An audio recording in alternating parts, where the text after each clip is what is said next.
to you explains the silence of the American insurance industry on the question of climate change and climate risk? The two very big factors, the legal environment, the litigious nature of the business community in the United States, and also, frankly, up until more recently, the social environment. We've had a couple of very powerful cyclonic storms in the past 2 years. With the climate change, we are seeing something which is changing in the insurance world. Normally, the assets are backing the liability.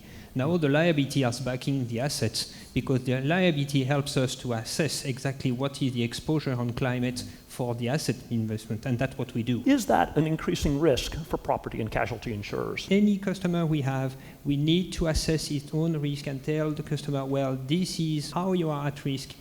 And then you could first help yourself by doing that. And then we will help you by insuring you. The premiums still today that insurance companies are charging aren't reflecting the increased risk that climate change has introduced. But the industry's approach to pricing has always been to look in the rearview mirror. But in a time of climate change where everything is changing, looking in the rearview mirror doesn't really tell you accurately what the risk landscape is today and what it will be going forward. So then we have these big events and the industry reacts by limiting coverage or quickly raising rates, or even some insurers will withdraw from a market. Are you seeing any concern from the regulators as to how you allocate your resources and whether you are exposed to these stranded assets? We felt that there was a serious risk around seeing stranded assets. Increasingly, as there is a question then on the viability of investments in your portfolio,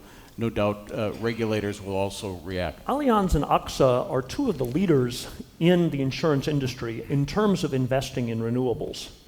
But do you think they're going far enough? We do see some leading insurers, such as the two we have here, making very public commitments to increasing their investments in renewables. The longer question here, though, is whether still it's happening fast enough and at the scale we need to transition and meet the challenge of global warming.